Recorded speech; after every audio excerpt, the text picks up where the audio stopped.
Followed two investors for 20 years, real estate versus stocks. The winner surprised me. Two people start with the same $80,000, same salary, same 20 years. One buys real estate, the other buys stocks. Most debates stop at which returns more. That's the wrong question. The real question is, what does that investment demand from you while your money grows? Meet Priya and Daniel. Both are 30. Both earn $72,000. Both have saved $80,000. Priya believes wealth should be tangible. She wants property, tenants, and rental income. Daniel wants something almost invisible. He wants an investment that can compound while he gets on with his life. So they make opposite choices. And over the next 20 years, one of them discovers something neither expected. Number one, wealth is not just return. It's return minus everything the investment costs you in money, time, risk, and attention. Because before we decide which investment wins, we need to see what happens during the first 5 years. Priya puts her $80,000 toward a $400,000 duplex. She borrows the remaining $320,000. Both units rent quickly. Her total rent is about $3,200 a month. At first, it looks brilliant. She has a $400,000 asset. Tenants are helping pay the mortgage, and every month, part of her payment builds equity. Daniel does something that feels much less impressive. He puts his $80,000 into a broad stock market index fund. Then, he automatically invests another $350 every month. No tenants, no property manager, no repairs, no weekend phone calls, and no impressive-looking property to show anyone. For the first 2 years, Priya feels like the winner. Daniel's account moves up 1 month and down the next. Then Priya gets her first vacancy. 6 weeks without rent. Then a water heater breaks. Then insurance increases. Then property taxes rise. Her $3,200 monthly rent suddenly doesn't look like $3,200 of profit. Number two, revenue is not profit. Rent is revenue. Profit comes after vacancy, repairs, taxes, insurance, financing, management, and everything else. And this is where the first comparison becomes much more interesting. 3 years in, Priya has collected roughly $115,000 in rent. That sounds incredible. But now, let's subtract the real costs. Her mortgage payments have consumed roughly $75,000. Then there was the vacancy, the water heater, maintenance, taxes, insurance, and the smaller expenses that never make it into the exciting real estate success stories online. Her actual cash profit is far closer to $9,000. Daniel's experience is quieter. His original $80,000 has been compounding, while his $350 monthly contribution continues automatically. But there's another advantage Priya has that Daniel doesn't: leverage. She controls a $400,000 property with $80,000 of her own money. If that property appreciates, she participates in the growth of the entire asset, not just her original investment. That is the superpower of real estate leverage. But leverage creates another question. What happens when the asset doesn't cooperate? Number three, leverage magnifies outcomes in both directions. And that becomes critical when we reach year 10. By year 5, Priya is no longer a beginner. She's learned the landlord game. She knows which tenants to avoid. She knows when to call a contractor. She knows that a roof doesn't care whether it's a good month financially.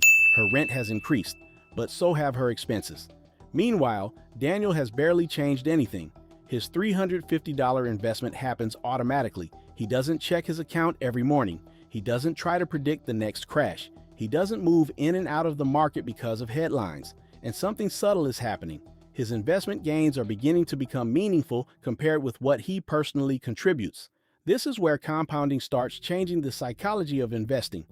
At the beginning, you do most of the work. Later, your money starts doing more of it. Number 4. The first stage of investing feels slow because you're building the engine before the engine starts pulling the weight. But year 10 is where this comparison gets uncomfortable. 10 years pass. Priya's duplex could now be worth roughly $540,000 to $580,000, depending on the local market. Her mortgage balance has fallen. Her equity has grown substantially. Daniel's portfolio has also grown. And now we need to ask the question that most online comparisons avoid. How much did each person actually have to do to get there? Priya has spent years dealing with tenant turnover, repairs, insurance, taxes, maintenance, vacancies, financing, and a property concentrated in one neighborhood. Daniel has dealt with something completely different: volatility. There will be years when his portfolio falls sharply, and that can be psychologically brutal. Imagine watching $280,000 become $200,000 on a screen. Nothing broke. Nobody stopped paying rent, but your wealth just fell by $80,000. That's the emotional price of liquidity. Number 5, an investment can be financially sound and still be psychologically difficult to hold, and this is where Daniel's story connects to something bigger. Think about what each person actually owns. Priya owns a highly concentrated asset: one property, one location, a limited number of tenants. Daniel owns tiny pieces of thousands of companies across the economy. That's diversification. But diversification isn't automatically better. It simply changes the type of risk you're accepting. Priya has property risk. Daniel has market risk. Priya has leverage. Daniel has liquidity. Priya can influence the property's income through rent, renovations, and management. Daniel has almost no control over what the market does tomorrow. Neither investment is magic, and neither is passive in the way social media makes it sound. Real estate can be passive after you've built systems around it. Stocks can be passive if you can tolerate volatility without constantly interfering. That's why the real question isn't which investment is better. It's which investment can I stick with for 20 years? Because the best investment on paper is useless if you abandon it halfway through. Now let's run the long-term math. Suppose Daniel keeps his original $80,000 invested and continues contributing $350 every month. At an illustrative 8% annual return after 20 years, that combination grows to roughly $579,000. He personally contributed about $164,000. The rest, roughly $415,000, came from growth. That is the part people underestimate. Daniel didn't need to find the next Apple. He didn't need to trade. He didn't need to predict recessions. He needed to stay invested. Now imagine Priya's property reaches roughly $725,000. Her mortgage is substantially reduced. She could have around $500,000 plus in equity before considering selling costs. And she's also received rental cash flow over the years. That can make her total economic outcome extremely competitive with Daniel's. Number 6. Compounding rewards consistency more reliably than brilliance. But there's still one variable the spreadsheet doesn't capture: your life. And that may be the most important variable of all. Priya's investment may have created more wealth. Daniel's may have created more freedom. And that distinction matters. Imagine Priya loves real estate. She enjoys finding properties. She doesn't mind dealing with tenants. She likes improving buildings. For her, the time commitment isn't necessarily a cost. Now imagine Daniel hates property management. He doesn't want phone calls at 9 p.m. He doesn't want to negotiate with contractors. He wants to invest automatically and focus on his career, family, or business. For him, the stock market may be the better wealth-building vehicle. This is why blanket statements like "real estate always wins" or "stocks always win" are too simplistic.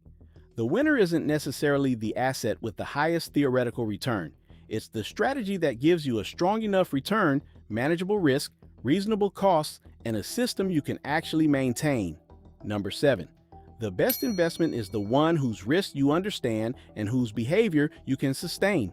If this is changing how you think about money, take a second to like this video and subscribe to Salary to Wealth.